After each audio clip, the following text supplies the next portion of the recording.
Bienvenidas y bienvenidos a Media 20.1. Esta es la imagen de la semana.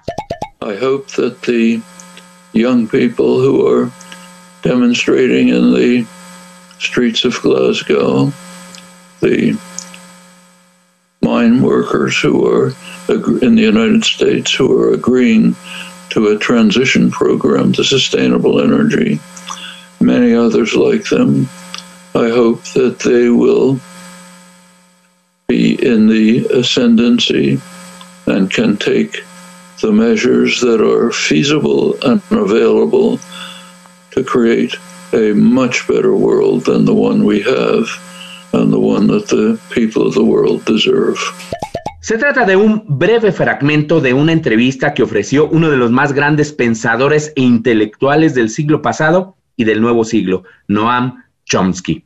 Es un mensaje que dio a propósito de sus 93 años de vida y del aniversario de un medio de comunicación muy influyente allá en los Estados Unidos, denominado Democracy Now!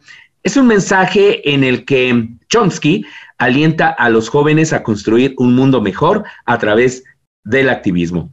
Y es un mensaje, pues también alentador para recibir el nuevo año 2022. Pero, ¿qué le parece si antes de dar la bienvenida con bombo y platillo al nuevo año, hacemos un recuento de lo que ocurrió en materia de medios, telecomunicaciones y periodismo en el 2021?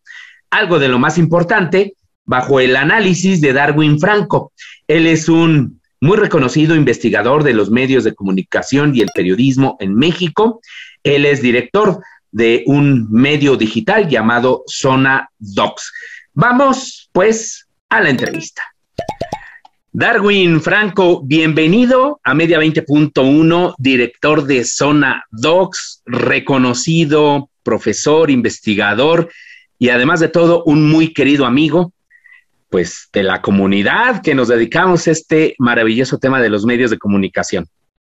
Gabriel, pues muchas gracias por la invitación, estoy muy contento de estar aquí con ustedes.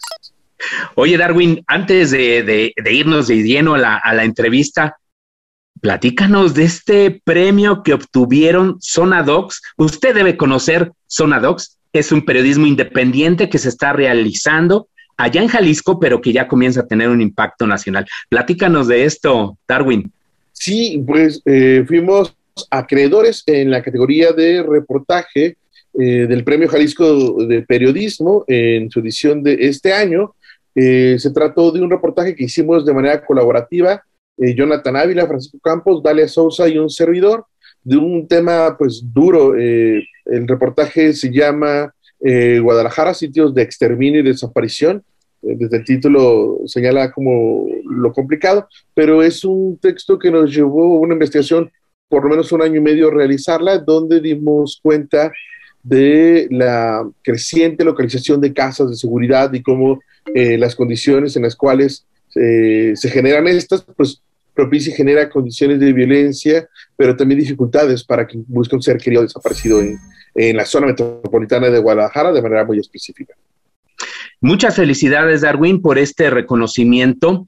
Y eso es parte también de lo que vimos en este año que termina prácticamente, Darwin, un impulso notable de este periodismo independiente, es decir, el que no hacen las grandes marcas de medios de comunicación, sino periodistas jóvenes, periodistas que han decidido impulsar pues sus propios medios a través de las redes sociodigitales, a través de Internet.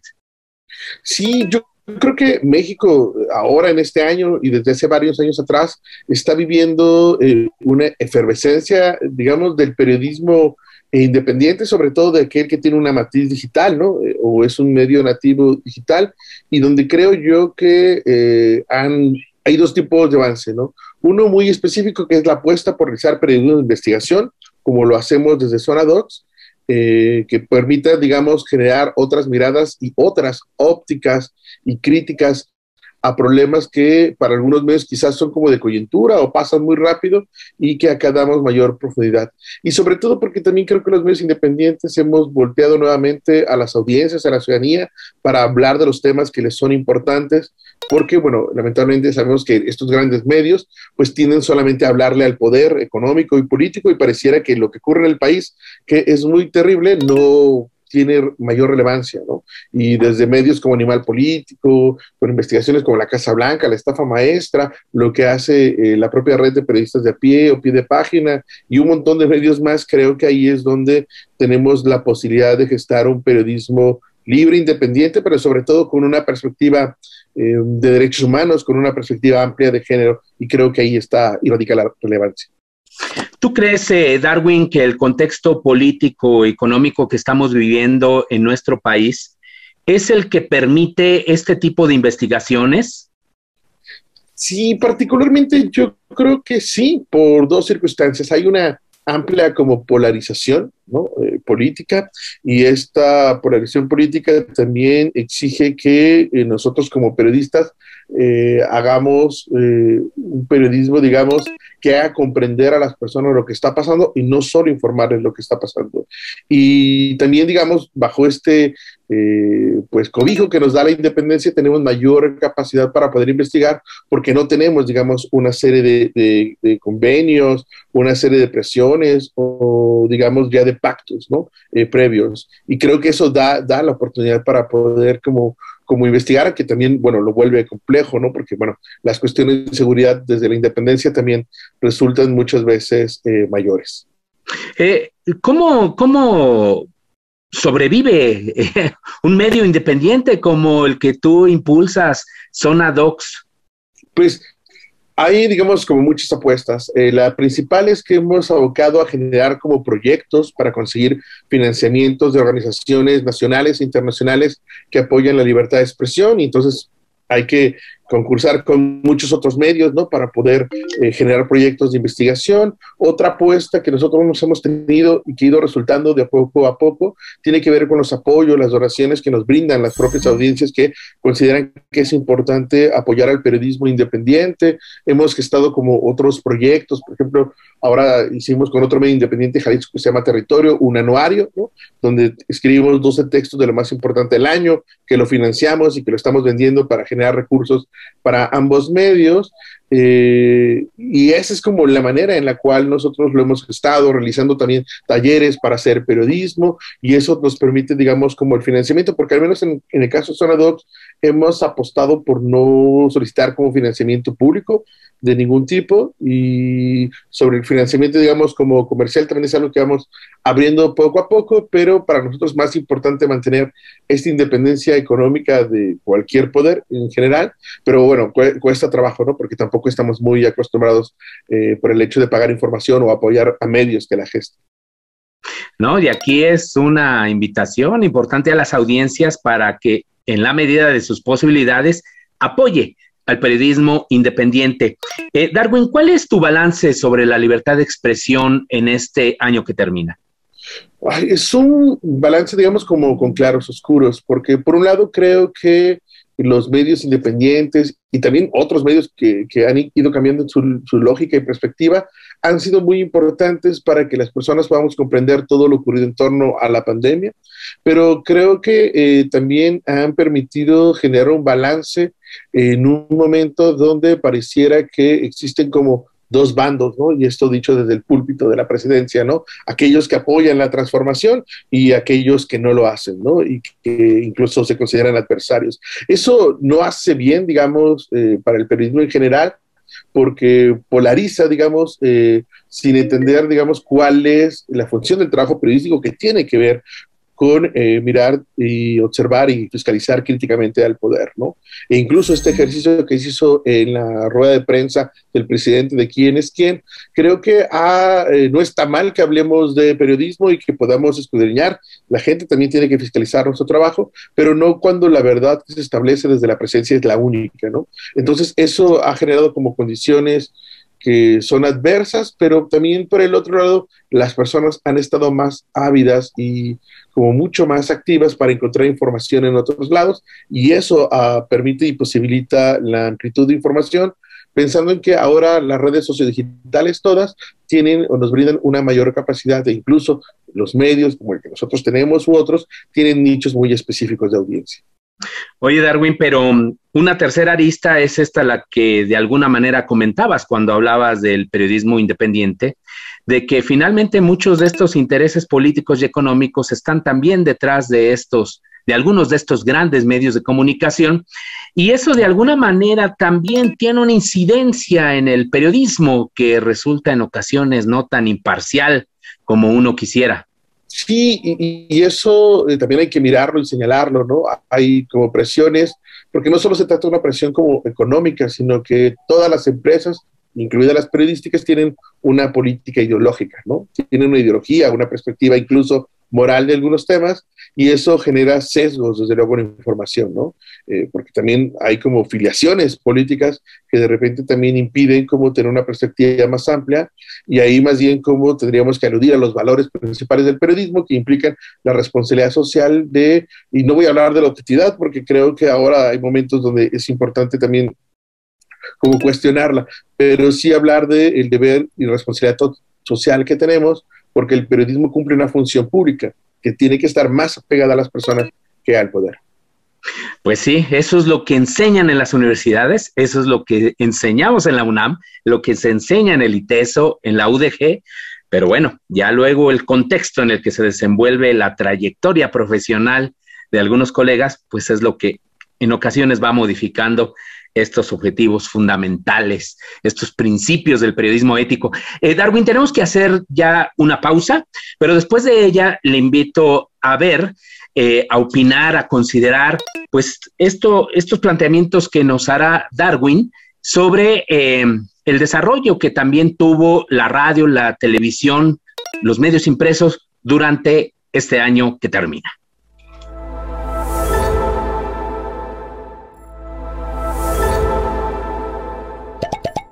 Hola, soy Gaby Delgado de la Asociación A Favor de lo Mejor. Estoy encantada de poder estar con ustedes y agradezco la invitación al maestro Gabriel Sosa Plaza. Me parece relevante poder hablar con ustedes en este momento, pues sobre la reciente modificación que se ha hecho en el artículo 223 de la Ley Federal de Telecomunicaciones, en concreto, un aumento que se le ha hecho a la fracción número 10, en el que hablamos sobre los derechos de las audiencias y en concreto sobre las personas con discapacidad. Me parece relevante porque es un tema que tiene que estar en la mesa. Cuando hablamos de protección de las audiencias, de que las audiencias tienen que estar perfectamente reflejadas en los medios de comunicación y sus derechos protegidos, pues me parece que vale la pena hablar y ver cuáles son los grupos que necesitamos proteger con mayor certeza. Por supuesto que las personas con discapacidad, y esto lo agrega la reciente modificación, pues habla sobre que se tienen que respetar estos derechos y que tienen que estar representados en los medios de comunicación. Si bien es cierto, esta es una modificación relevante, creo que todavía hay algunas deudas que tenemos y que vale la pena poner en la mesa. La primera es, ¿qué tal vamos en aquellas cosas que ya contempla la Ley Federal de Telecomunicaciones? Es decir, si ya hemos avanzado en la incorporación y en la adaptar ciertos contenidos para que haya lenguaje de señas, para que haya subtítulos y que entonces los contenidos sean más accesibles a las personas con discapacidad. Esta reciente modificación habla de que tienen que tener mayor presencia en los medios de comunicación. Efectivamente, y creo que todos agradecemos que se visibilice a las personas que tienen este tema de discapacidad, pero creo que el gran tema es cómo lo vamos a hacer.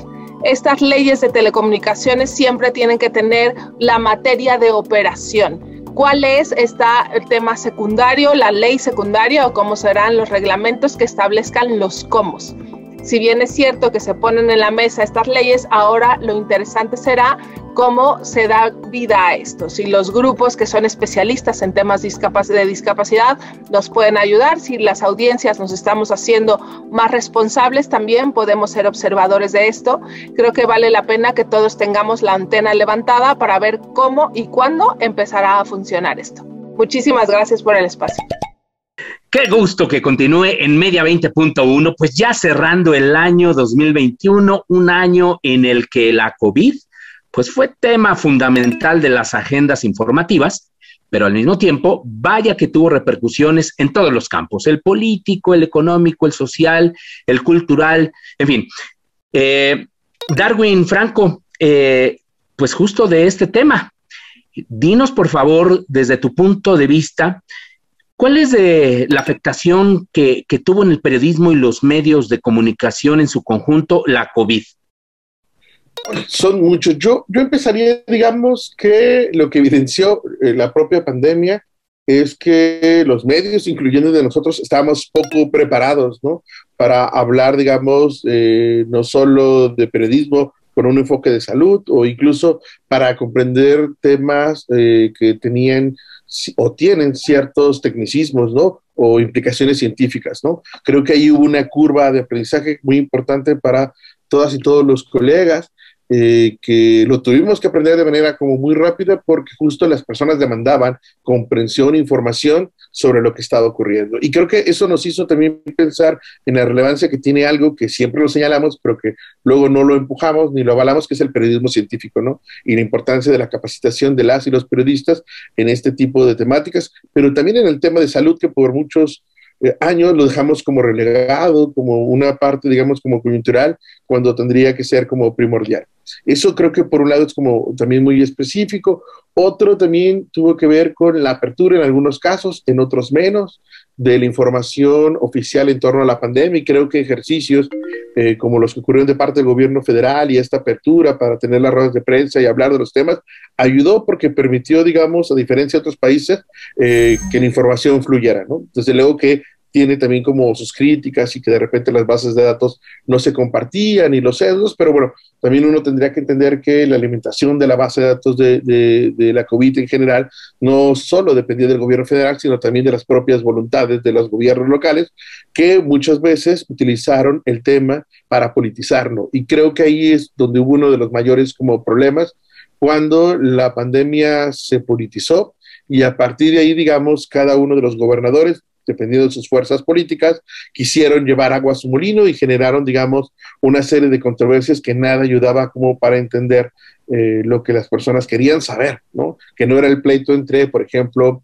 AMLO y el gobernador Alfaro de Jalisco, sino era, digamos, las implicaciones que tenía la pandemia en su vida cotidiana, si iban o no llegar vacunas, qué vacunas eran buenas, si había o no lugar en los hospitales, o esta crisis que en su momento tuvimos en cuanto al abasto de oxígeno. Eso también ayudó y llevó a que nosotros encontráramos formas de seguir reporteando, porque también tendríamos que cuidarnos, y eso otra vez hizo visible pues la precariedad laboral en la cual se trabaja sobre el periodismo, porque muchos colegas tenían que salir a reportear, pero no tenían seguridad social, ¿no? Y eso recientemente en un informe, por ejemplo, de la organización CIMAC, lo evidenció en cuanto a que las y los periodistas, pero de manera muy específica, los periodistas tuvieron que incrementar en un 60% sus gastos para poder hacerle frente a la pandemia y cubrir ellas mismas, digamos, el equipo necesario para salir a reportear, porque no se lo dieron sus empresas periodísticas. Nosotros aquí en Salvador incluso tuvimos que hacer un protocolo para decidir quién reporteaba y quién no reportaba, para poder cuidar sobre todo la redacción, que está compuesta por reporteras y reporteros muy jóvenes.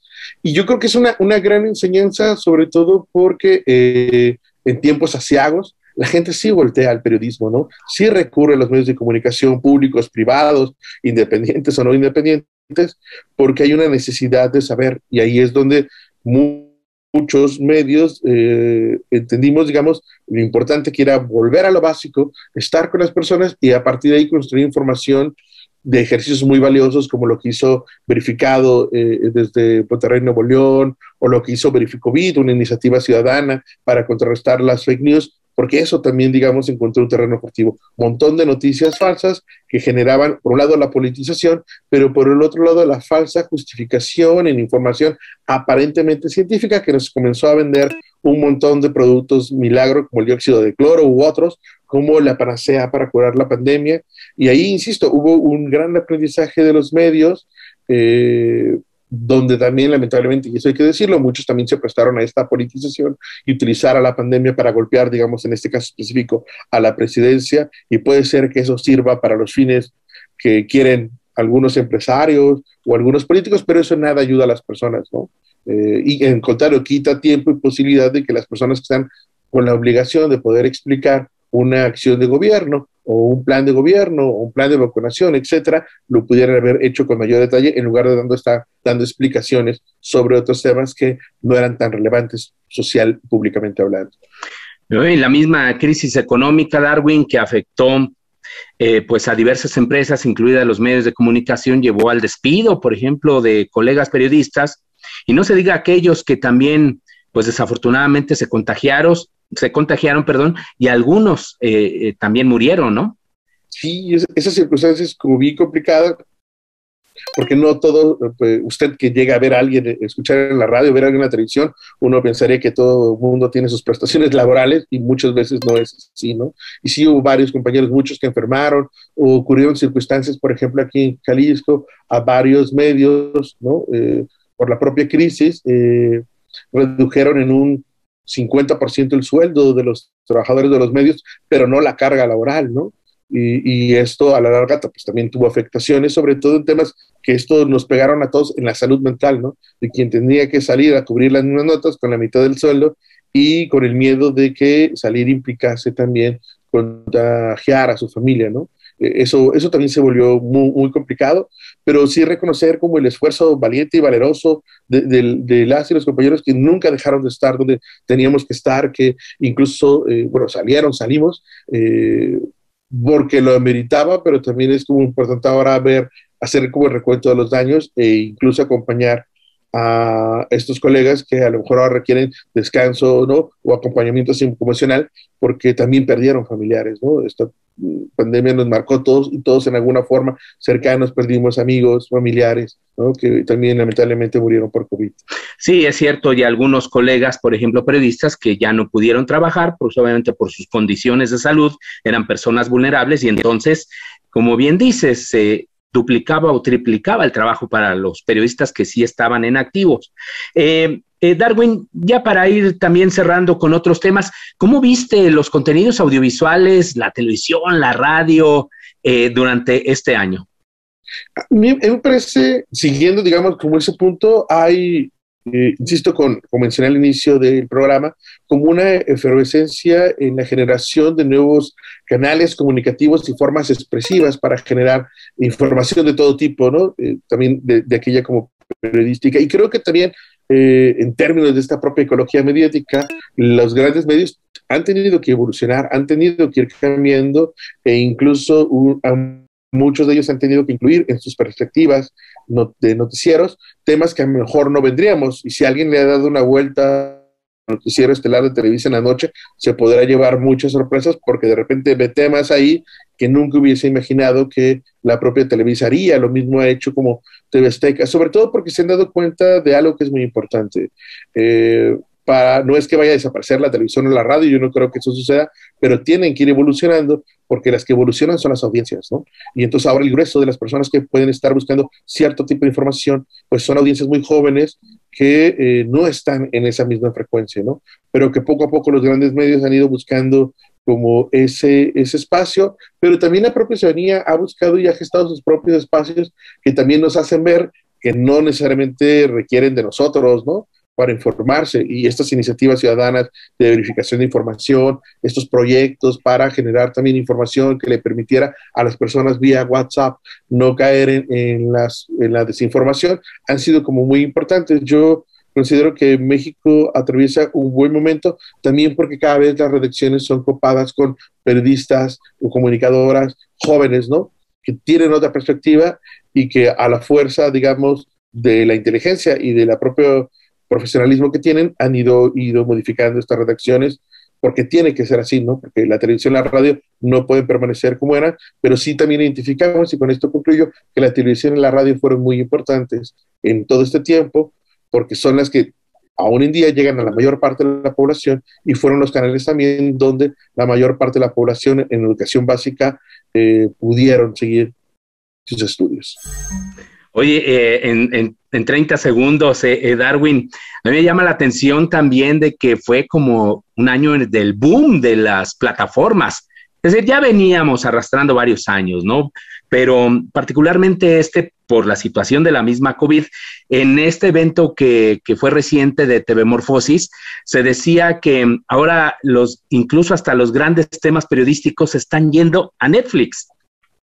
Sí, y bueno, lo podemos ver ahora en la producción de no solo de series o de documentales, ¿no? Como los hemos visto en las últimas fechas, pero así como en Netflix, podemos ver también el desarrollo de una infinidad de productos periodísticos de alta calidad en la red social que más creció, que es TikTok, ¿no? Que sí bien puede servir para el baile, para distraernos. Hemos visto, por ejemplo, ahí apropiaciones sociodigitales muy importantes como las que han hecho las colectivas feministas para hablar de las violencias, ¿no? Lo que han hecho como desde otros espacios para hablar de la diversidad e identidad de género. Y creo que ahí hay una oportunidad muy importante porque finalmente las plataformas van a ser lo que las personas queramos que sean independientemente de los propios algoritmos e intereses de quien las gestan, aunque eso también tiene su peso y da para otro programa, pero creo que las personas han asumido con mayor responsabilidad su derecho a la comunicación, pero también el derecho a la información que tienen las personas que reciben lo que generan, lo que comunican y producen. Darwin Franco, muchísimas gracias por tu balance 2021 sobre la radio, la televisión, el periodismo en México. Al contrario, para mí es un placer haber estado aquí con ustedes. Y muchísimas gracias a usted. Hasta la próxima semana. Y feliz año 2022.